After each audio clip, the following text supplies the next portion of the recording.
เรามาดูสูตรประจำวันนี้นะครับวันนี้เดี๋ยว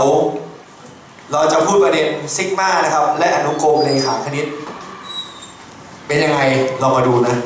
น้องครับซิกมาเนี่ยคือผลรวมนั่นเองผลรวมนะครับผลรวมน้องเปิดหน้าที่สาย9นะครับหน้าสาย9ข้อ1อันนี้คือสูตรอนุกรมเลขาคณิตนะSn เท่ากับ a1 คูณ1ลบ r กำลัง n ส่วน1ลบ r แต่ก่อนที่เราจะใช้สูตรนี้ในหน้าสาย9เนี่ยเราจะมาแปลงสัญลักษณ์ให้มันกลายเป็นอนุกรมก่อนซิกมาของ2ยกกำลังลบ i ตั้งแต่1ถึง10 i ตั้งแต่1ถึง10ความหมายคืออะไรน้องความหมายคือให้น้องเนี่ยแทนค่า i เป็น1แทนค่า i เป็น2แทนค่า i เป็น3แทนค่า i เป็น4ไปเรื่อยจนถึงแทนค่า i เป็น10แล้วเอามาบวกกันนั่นคือความหมายของซิกมาเพราะฉะนั้นตรงนี้เนี่ยความหมายก็คืออย่างนี้ครับมันจะเท่ากับ2ยกกำลังลบ1บวก2ยกกำลังลบ2บวก2ยกกำลังลบ3นะครับบวกไปเรื่อยถึง2ยกกำลังลบ10ทำความเข้าใจนี่เดี๋ยวเราจะหาได้โดยใช้สูตรนี้นะครับน้องๆครับไอตัวเนี้ยสูตรเนี้ยจะหาได้เมื่อรู้ a1ตอนนี้ a1 นี้รู้แล้วก็คือ2กำลังลบ1 r นี่ยังไม่รู้ทีแต่เราจะหาได้ n นี้รู้แล้ว n นี้ก็คือจำนวนพจน์ไอตัวเนี้ยมีทั้งหมด10พจน์ใครไม่เข้าใจยกมือถามครับตรงนี้นะครับมันก็จะกลายเป็นหาค่า r ก่อน r จะเท่ากับพจน์ที่2หารด้วยพจน์ที่1แต่เราเรียนแล้วในเรื่องเลขยกกำลังเราเรียนว่าฐานเหมือนกันหารกันให้นำเลขชี้กำลังมาลบกันมันจะกลายเป็น2ยกกำลังลบ2ลบกับลบ1ทำความเข้าใจลบ2ลบกับลบ1จะกลายเป็นลบ2บวก1ลบ2บวก1ได้ลบ1นี่คือค่า r ครับนี่คือค่า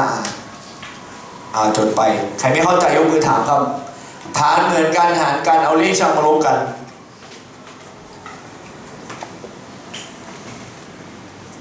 2กำลังลบ1นะครับเท่ากับเศษ1ส่วน2กำลัง1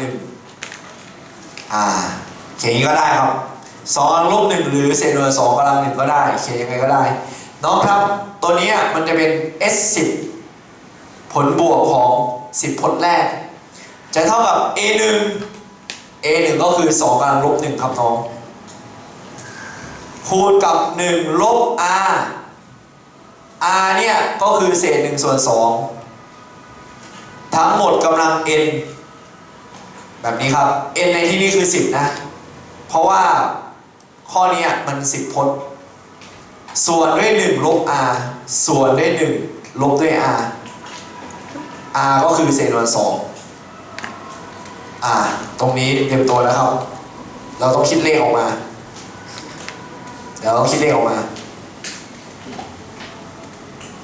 ใครไม่เข้าใจถามครับ a1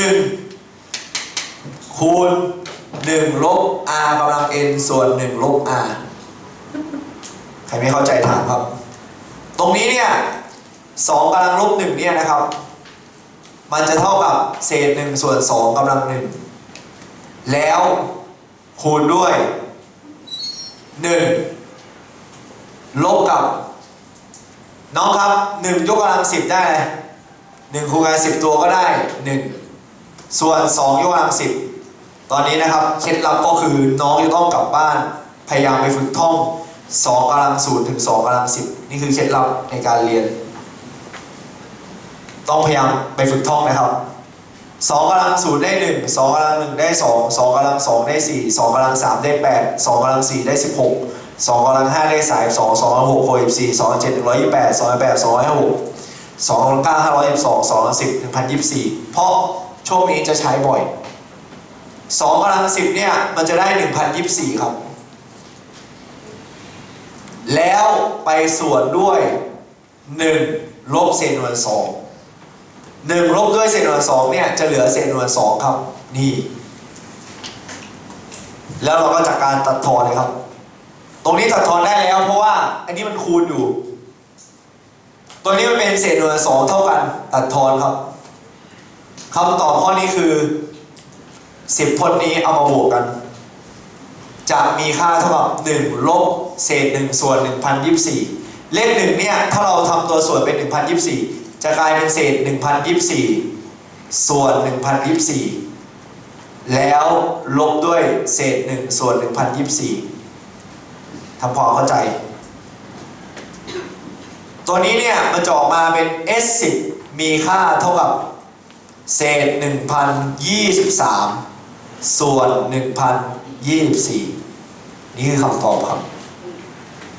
ทำความเข้าใจมีใครไม่เข้าใจถามนะครับนี่คือข้อแรกของเครื่องหมายซิกมาเดี๋ยวดูข้อ2นะครับดูข้อ2ของพานคนที่จดเสร็จแล้วดูข้อ2ของพาน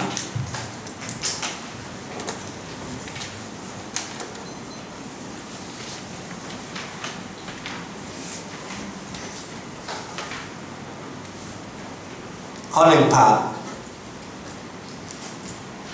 ใครจดไม่เสร็จเร่งมือนะครับข้อ2ซิกมาของลบเศษ2ส่วน3ทั้งหมดยกกำลัง i อันนี้อ่านว่าซิกมาของลบเศษ2ส่วน3ทั้งหมดยกกำลัง i แล้วเราก็พูดว่า i ตั้งแต่เท่าไหร่ถึงเท่าไหร่ i ตั้งแต่1ถึง5แล้วเราค่อยแปลงในอนุกรมซิกมาเนี่ยแทนผลบวกน้องๆครับตัวนี้เนี่ยเริ่มจาก i เป็น1น้องนึกออกไหมครับว่าถ้าเกิด i เป็น1ถ้าเกิด i เป็น1ตัวนี้จะกลายเป็นลบเศษ2ส่วน3ทั้งหมดยกกำลัง1แบบนี้แล้วถ้าเกิด i เป็น2ก็บวกเลยครับลบเศษ2ส่วน3ทั้งหมดยกกำลัง2แบบนี้แล้วถ้า i เป็น3ก็บวกกับลบเศษ2ส่วน3ทั้งหมดยกกำลัง3นี่แหละครับความหมายของซิกมาซึ่งในหลักสูตรของพวกเรามันก็อยู่ในหัวข้ออีกหัวข้อหนึ่งด้วยทำความเข้าใจถึง3เองนะต่อไป4มันก็จะกลายเป็นลบเศษ2ส่วน3ทั้งหมดยกกำลัง4ลบเศษ2ส่วน3ทั้งหมดยกกำลัง4สุดท้ายคือลบเศษ2ส่วน3ทั้งหมดยกกำลัง5นี่เราอาจจะเขียนก็ได้ครับว่ามันคิดเป็นเลขอะไรหรือเราจะไม่เขียนก็ไม่ผิดเขาแค่เราหาว่ามันจะรวมกันได้เท่าไหร่น้องครับถ้าครูจะเขียนเป็นอย่างนี้ครับลบ2ส่วน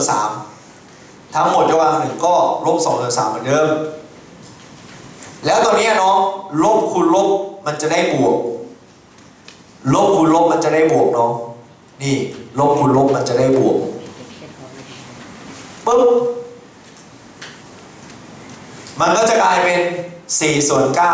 9บวก4ส่วน9แบบนี้ครับบวก4ส่วน9แบบนี้ครับต่อไปครับลบใส่วงเล็บยกกำลังเลขคี่มันจะได้ลบเนี่ยน้องถ้านึกไม่ออกน้องดูตัวนี้เห็นไหมยกกำลังเลขคี่ลบ2คูณลบ2ได้4 4คูณลบ2ได้ลบ8มันจะกลายเป็นลบ8ส่วน27แบบนี้ครับแล้วตัวนี้ก็จะกลายเป็นมันจะสับเป็นลบบวกลบบวกไปเรื่อยถ้าเกิดค่า r ติดลบเนี่ยมันจะสลับเป็นลบบวกลบบวกไปเรื่อยตัวที่4มันจะกลายเป็น2กำลัง4ได้16 3กำลัง4ได้81ตัวนี้จะกลายเป็นลบ32ส่วนนะครับ243นี่เรียบร้อย5ตัว 5 ตัวนะครับ5 ตัวเรากำลังจะหา SN หา SN ใครจะถามเชิญครับหา SN ข้อนี้เนี่ย5 พจน์หา SN หรือ S5 จะเท่ากับ A1 นี่คือ A1 คูณ1 ลบ R นี่กำลัง N คือ5ส่วนด้วย1 ลบ R แบบนี้ครับทำความเข้าใจ A1 คือลบเศษ2 ส่วน 3คูณด้วย1 ลบ R กำลัง N ส่วนด้วย1 ลบ R ทำความเข้าใจตัวนี้นะครับมันจะกลายเป็น S5 เท่ากับลบเศษ2 ส่วน 3คูณด้วย1 ลบกับไอตัวเนี้ยน้อง2 กำลัง 5เนี่ย2 กำลัง 5เนี่ยนะมันได้สาย2เห็นไหมมันต้องจำ2 กำลัง 0 ถึง 2 กำลัง 10ตรงนี้เป็นลบสาย2ส่วนด้วยนะครับ243ทำความเข้าใจส่วนด้วย1ลบด้วยลบเศษ2 ส่วน 3กลายเป็น1บวกด้วยเศษ2 ส่วน 3 1บวกด้วยเศษ2 ส่วน 3ได้1เศษ2 ส่วน 3หรือเศษ5 ส่วน 3ทำความเข้าใจนะครับนี่กำลังจะคิดเลขออกมา S5 มันก็จะกลายเป็นลบเศษ2 ส่วน 3คูณด้วย1บวกสาย2ส่วน243เนี่ยน้องลบด้วยลบมันจะกลายเป็นบวกไงมันจะกลายเป็น1เศษสาย2ส่วน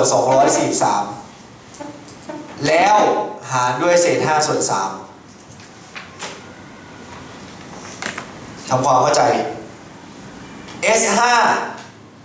เท่านี้นะเศษซ้อนนะลบเศษ2 ส่วน 3คูณด้วยเปลี่ยนให้เป็นเศษเกินก่อน243คูณ1ได้243 243บวก3 2นะครับได้275ส่วนด้วย243หารด้วย5 ส่วน 3เปลี่ยนเป็นคูณด้วย3 ส่วน 5แล้วคิดเลขออกมา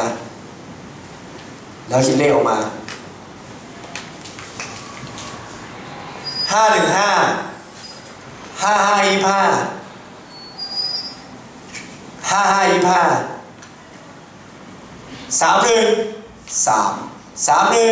3 โอเคทำความเข้าใจนะครับตัวนี้มันจะออกมาเป็น S5 เท่ากับลบ110ส่วนด้วย243นะครับนี่คือคำตอบ5 พจน์บวกกันเรียบร้อยครับเรียบร้อยทำความเข้าใจนี่ครับตอบ5 ตัวบวกกันได้ลบ110ส่วนด้วย243ลบ110ส่วน243ใครไม่เข้าใจถามนะครับ S5 ดูข้อต่อไปนะครับข้อที่3ข้อที่3เตรียมตัว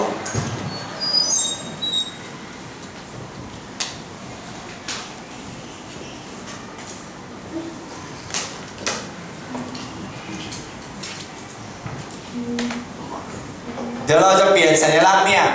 ให้เป็นอนุกรมเหมือนเดิมข้อ3พร้อมซิกมาของ5คูณ2ยกกำลัง i ลบ1นะครับ i เท่ากับ1แล้วก็ถึง6 5คูณด้วย2ยกกำลัง i ลบ1 i ตั้งแต่1ถึง6เตรียมตัวเปลี่ยนให้เป็นอนุกรมเปลี่ยนสัญลักษณ์ให้เป็นอนุกรมเริ่มจาก i เป็น1ถึง i เป็น6 5คูณ2ยกกำลัง1ลบ1 1ลบ1เห็นไหมต่อไปครับบวกกับอะไร5คูณ2ยกกำลัง2ลบ1 บวก5คูณ2ยกกำลัง3ลบ1ไปเรื่อยนะครูไม่เขียนให้ครบ6ตัวนะเสียเวลาเอาตัวสุดท้ายก็คือ n เนี่ยเป็น6 i เนี่ยเป็น6โทษทีครับ i เป็น6เต็มตัวนะครับ i เป็น6 5คูณ2ยกกำลัง6ลบ1ทำความเข้าใจทีนี้เราจะคิดเลขออกมา1ลบ1ได้0 2กำลัง0เนี่ยจะได้1นะครับ2กำลัง0ได้1 5คูณ1ได้5บวก2ลบ1ได้1นะครับมันจะกลายเป็น5คูณ2ได้10ไอตัวนี้จะกลายเป็นเท่าไหร่ครับ3ลบ1เป็น2 4 5 20เอามาบวกกันไปเรื่อยจนถึง2กำลัง5ได้32คูณ5ได้100เท่าไหร่ครับ60เจอบ่อยมาก32คูณ5แล้วก็ใช้สูตร SN เหมือนเดิม SN เท่ากับ A1 คูณ1ลบ R กำลัง N นะครับข้อนี้ต้องเป็น S6 1ลบ R กำลัง N ส่วน1ลบ R คือ1ลบ2นะข้อนี้เนี่ย R เนี่ยจะเป็น2นะ10หารด้วย5ได้2นะครับมันก็จะกลายเป็น S6 เท่ากับ5คูณด้วย1ลบ64ส่วนด้วยลบ